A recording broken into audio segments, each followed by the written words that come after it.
1484 is a remarkably fast turn. The only action that happened, well, the Spanish rolled and they got no actions. Bobadil and Ali al-Attar both got an action and moved into Alberga, attacked, besieging Guzman, and captured him as well as the fortress. And then the turn ended. We're on the withdrawal phase, and we got to roll to see if Amir Ali is gone. 5, he is still on the board. It's only a 6 through 10 that he's destroyed. Now I'm going to go straight to the reinforcements and that kind of, mechanical stuff. I'll be back on the next turn. In this next year, Bobadil and Ali set up due to this is the first action actually, maybe second. Due to failed command table rolls, they managed to get a couple activations to where they could move. Yeah, that happened beforehand. Anyway, they got into a position where they could besiege this. The failed command rolls were for Amir Ali. He got to move. But the Spaniards still got actions, and they got 3 of them, enough to come out of the siege and bring Santiago into a fight. They were repulsed, though, and that's a major victory, which is going to move this 2 over because the Moors do not want this turn to continue particularly. It's their turn in the turn, however, and they've still got this siege. They may just continue it. Got a problem, though, with Alcantara, who's got a siege gun, took Vera, and he's just got this row of castles he can start taking as long as things are open the way they are with Amir Ali over here and the rest of the force in place there. They can't actually get close to each other without Bobadil possibly attacking, but we'll see, what can happen there.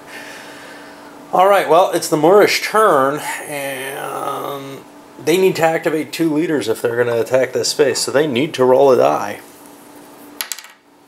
And they get their 2 leaders. They're going to do that siege assault because they want to try to take the leader out. Well, that siege was successful? No. Well, it was successful, and they captured the city, but Santiago managed to escape. And he and Calavatra are together up here in Cordoba. Or maybe it was Calavatra who escaped. I'm not sure. That would make more sense. They retreated back to Cordoba. Ferdinand and Alcantara added a couple more territories. Wasn't much for the Moors to do. They don't really have the force to push forward and take Cordoba. They really have to kind of wipe out the Spanish army to do anything. On the other hand, the Spaniards have enough force that they can slowly advance. And as they take castles, so for example, taking Zukar, that means that Amir Ali could attack Ferdinand, but then a combined attack could conceivably happen with Alcantara and Ferdinand and catch him in sort of a double, a hammer and anvil type situation, which is just horrible, he can't face them both. And of course Alcantara, if he was moving, is 3 away, so he'd only be able to bring Cav. But anyway, so we're in a position where we're going to roll up, again, those administrative tasks, and there's a chance that we lose the Emir again. Nope, he's still alive. And we move into 1486. Turn marker is going to be, again, on the 5 space. The Moors, and to some extent the Spaniards, but the Moors are definitely have too many troops for the leaders they have. And once they lose Amir Ali, it just gets worse. So it's really impressive or important that the Spaniards captured a couple of their leaders. The Spaniards also have troops that they don't have leaders that they could immediately set up with because of this tactical position they were in, where Santiago was back in Cordoba with enough troops that he didn't want to position himself on one of these spaces just to grab 1 or 2 strength point units. And same thing with Calatrava. But we saw almost no Spanish troops come on the board. We had an infantry and this cav, and that's it, which is pretty minimal. So the Moors have a lot more reserve right now, just, you know, where we have these stacks of regular units just placed within their territory helping defend. We'll see how valuable that all ends up. Alright, onward. Well, 1484 was another quick turn, just one action. Ferdinand went and took Huescar, and Bobadil and Ali al-Attar took Akadona. What do we have coming up? Well, we have to do the winter phase, which is the withdrawal. First we have to roll for Emir Ali, and he's dead. And I can toss him out of the way for now. Okay, well, that kind of changes things. I feel like that takes the ability of the Moors to really keep pushing forward with their attack away. I'm going to do the withdrawal of leaders and try to figure out, and the reinforcement rolls, and try to figure out what happens. We're seeing the Moorish stack of replacements disappearing. One thing here, though, and it's down to these infantry, and that's just all that's left. One thing to realize, though, is that the Ottomans can come in on this turn. This is 1486, not 1484. Okay, so the Ottomans could be coming in at any point now, if they get a lucky roll. We'll see. So we move to the 1487 turn, and we're going to be in the 5 space again at the beginning of the turn. More and more forces. The Ottomans came in with almost complete force. 3 navies and all 4 of their infantry. Now these can't be recovered if they're lost.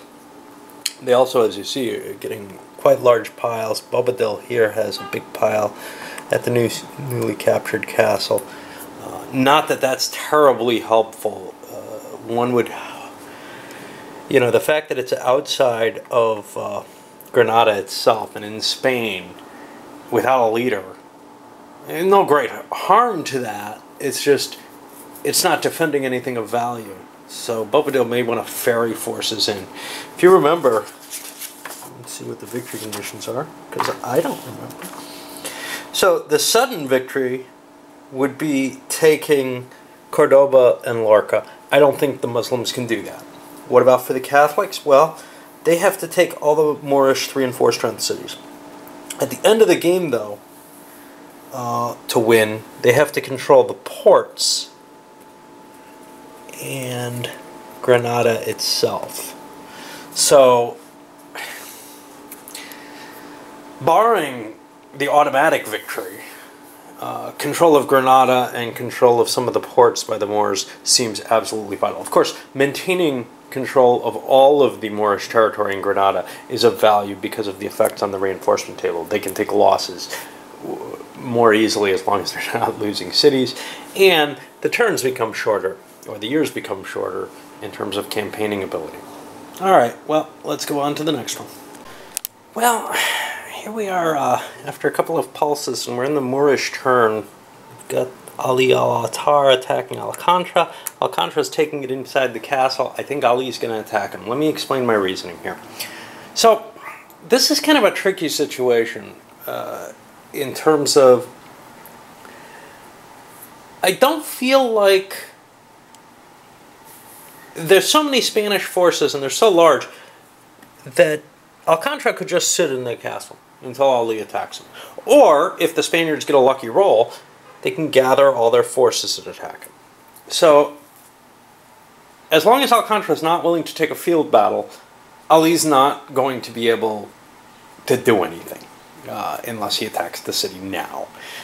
He probably will lose the field battle if everyone swarms him. So he shouldn't have moved there, except that there's reinforcing forces from the Moors, and there's also this big problem that I just do not know what to do with the Moorish forces if I don't attack. I'm out of my reinforcements. They're not going to keep coming. And my castles are just going to start falling and falling and falling. And then eventually, once forced into a field battle or a siege or something, it'll be either in a situation where everybody's bottled up in Granada. And this may be indestructible as it stands. I don't think it is. But it may be. And if it is, it doesn't matter anyway. The Moors can't lose with that big stack there then. And if it isn't, unless I ferry all my troops in there and just gamble on I can hold Granada for the rest of the game because I have all my forces, which seems like a really dumb game to me if that's what it comes down to, and unpleasant and not any fun at all, then, well, this probably is enough too. I don't think it is, because I think the siege guns, I will have enough siege guns with the Spaniards to get a successful roll. And then, yeah, I have to launch one attack no matter what if I do a siege gun. But on a 7 or more, I get a success. Eventually, I'm going to get it. And then, to a large extent, the defensive value of that fort is just gone. So, my view is, if I don't start causing harm to the Spaniards now, who have plenty of reinforcements still to come, and can start ferrying them up, I am going to eventually lose. So I don't think Granada can be just held by a huge pile. Given that, I just don't feel like I have any option but to attack. And at least I may get, and I'll roll this, I may get a surprise attack. And I do not, but I have to launch my attack anyway on the fort. Well, that's a shame, but we're going to do it anyhow. Okay. And the Moorish attack was successful and significant enough that it counts as a major victory. So they're going to push this up. And now the roll to end the turn is a 6, which doesn't happen. So we'll be getting back to the Spanish turn there. And they didn't capture Alcantara. He's still in effect. He managed to retreat. Even with a +5 bonus, he rolled a 2, so that wasn't quite sufficient to capture or kill him. Alright, well, guess we get to push forward, but that was definitely a big bonus for the Moors. Interesting little circumstance erupted here with Ali al-Attar.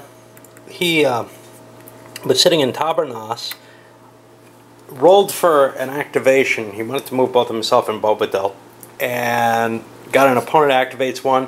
Ferdinand moved into his space, rolled again, got a 0. Stuck fighting. Did a surprise attack. Actually did fairly well. He got the successful surprise, even though he was moved in on, essentially. But he's withdrawing, which again is going to move the season back 2 more spaces. This could be unending if he can't get his forces out of the way. Now he's withdrawn once more, but that puts Ferdinand just a little bit closer. It's kind of this painful delaying game. Do get to make a roll though. On a 9 or a 10, things end and they do not. Well, even though there was yet another major victory pushing it down, the turn ended at the end of the Muslim turn. They moved Bobadil down into Alhama with the intention of trying to bring more force against these 2 kind of impenetrable Spanish forces. Of course, only Ferdinand outside the castle or out in the open was in danger, particularly because Calatrava could pull into the castle and probably be invulnerable to whatever the Moors can throw at him at this point. But we got a roll for the end of the turn, and now I get to do the reinforcement and that kind of crap in order to see what the next year is going to be. And that's it. We move to the 1488 turn. It's going to start on the 4th phase this time because the campaign season chart, they're up to 14 castle points. Actually, it's 16, but there's 2 minus for this one Spanish-controlled one. The amount of time in the game is running down, but the Spaniards are definitely on a roll right now. It's going to be tough to oppose them. The Moors are at their maximum strength points still, and the Spaniards continue to get reinforcements that they can use, whereas the Moors only have 12 guys they can actually actively use on the board. The problem is, Granada has to fall. there's no way for the Spaniards to win if that won't fall. So as long as that big lump's there, and there are field armies available, it may be tough to concentrate on one or the other is fine.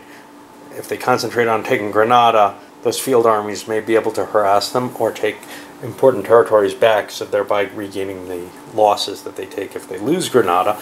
On the other hand, they also may be able to harass and cause a great deal of difficulty. So it seems not unwise to destroy those field armies, especially since the Spanish armies aren't really in a position to attack Granada right off. They really need to concentrate everything against it to take it. Alright, this one's going up.